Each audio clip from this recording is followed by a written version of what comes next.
Hello there, it's Carrie Rhodes here. Welcome back to my YouTube channel and a new card making video. Today I am mass producing Christmas cards using die cuts, and it's starring Chili and Freezy, the Dicember die set from Tim Holtz for Simon Says Stamp. Now here's the die set right here. It's a small set of 2 snowmen.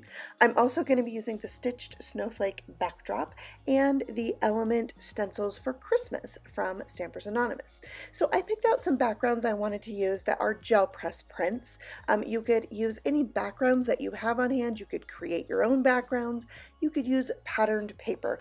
I happen to have a ton of gel press prints, so I picked some out that were kind of this bluish greenish color. I thought they'd be fun for some snowy backgrounds, and I am cutting them out all at once, doing all I did cut out 12 backgrounds, but I only ended up making 8 cards today. So when I mass produce cards, I tend to make them on a smaller scale, like 8 cards at a time, because otherwise I can get kind of sick of my design. So I would rather make 8 of this card, 8 of that card, and then I don't get so tired of a certain design. So I cut those all out individually so I could kind of choose the side of the paper that I wanted. And they are just under A2 size at 5 1/4 of an inch by 4 inches. And then I'm running that through my die cut machine using that stitched snowflake backdrop. That's from Fawn, and you can see what a fun little pattern it puts in the paper. Now I really ended up liking the patterns that had lighter color on them, so I'll use those on my 8 cards. And now it's time to die cut out all the snowman pieces. So I decided to do all of my die cutting for all of my cards at one time. So I'm doing all the white die cutting first, and then I can put several different dies and run it through. And I have my teeny tiny baby die cutting machine out. This is from Heffy Doodle, and I like sometimes using a smaller die cut machine because I can have it right on my desktop, and I can it's faster. Like I can run it through and back really fast. And so it seems to save a little bit of time, unless you wanted to just fill up a larger die cut machine with a bunch of different colors at once. Just whatever seems to work best for your situation. So now I'm die cutting out all the things that I want to be black. I love that this die set has a solid snowman that you can put behind there. You don't have to worry about teeny tiny pieces. It's so good.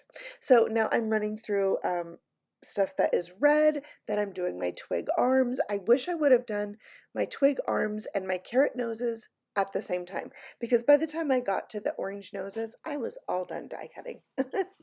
All right, so having the right tools is really helpful for putting together your die cuts. I have a fine tip glue, I have a pickup stick, and I have tweezers. So having those things really helps cut down on frustration, makes it go quicker and easier. So you can see here I'm using all of the tools today to put this together, and I don't know, I used to not use as many tools, but I have really found them to be helpful. Now they're not necessary if you're new to card making, but they're things that you're going to add to your collection as you go that are really going to be helpful.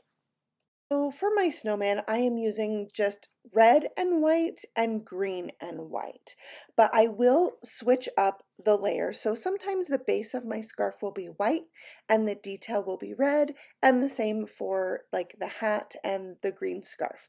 I just wanted to keep it really simple, but you could do 2 layers of like different shades of red, or like red and pink was another thought I was considering for these snowmen, but I just wanted to keep it simple and easy to replicate, easy to die cut. So I didn't switch up with a lot of different colors, or that would have been more passes through a die machine. But I was already die cutting a lot of white for my snowman. So I did that, and I really like that simple look. So you can, get a little bit more fancy when you're making one card at a time, but when I'm making multiples, I like to just kind of streamline things a little bit.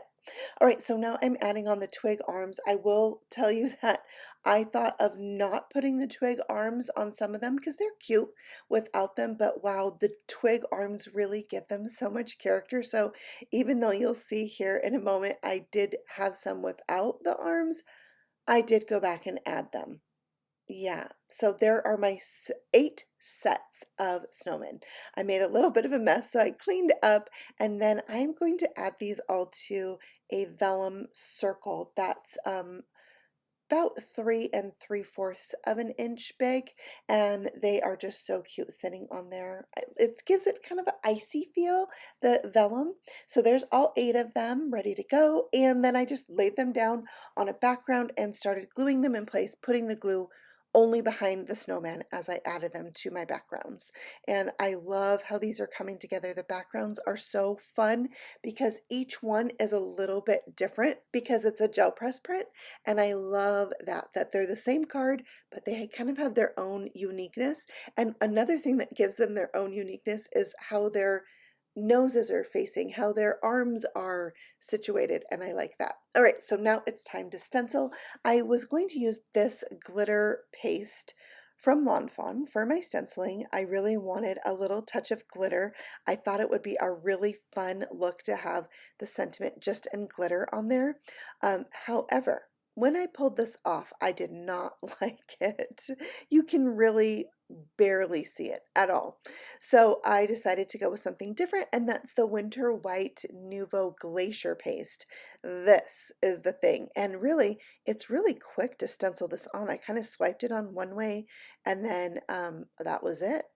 Swipe it back the other way if you need to fill something in, but pretty quick and easy. You just have to let this dry for a little bit. All right, so while they're drying, I die cut out the hearts. I wasn't sure at first what color I wanted the heart to be.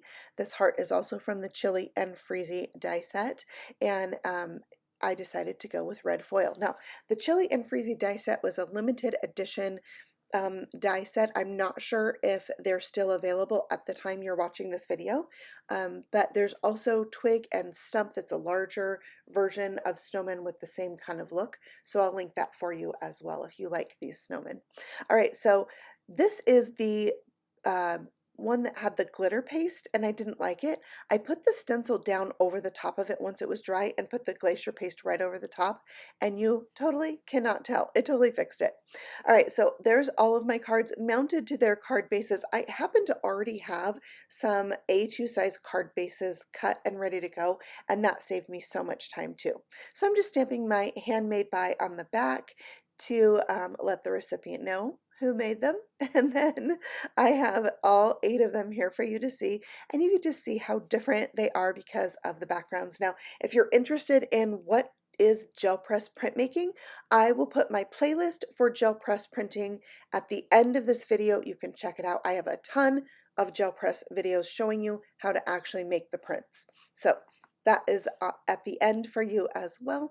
And I have actually 2 other videos on mass producing your Christmas cards with other things like hot foiling and stamping, and I'll put both of those videos in the description box below, as well as the products I used. So if you're interested, you can check all of that out, and I will see you guys again very soon with a new video. So if you're new here, feel free to subscribe and let me know what you think of this video with a thumbs up, and I will chat with you in the comments below. Happy stamping and Merry Christmas. Bye.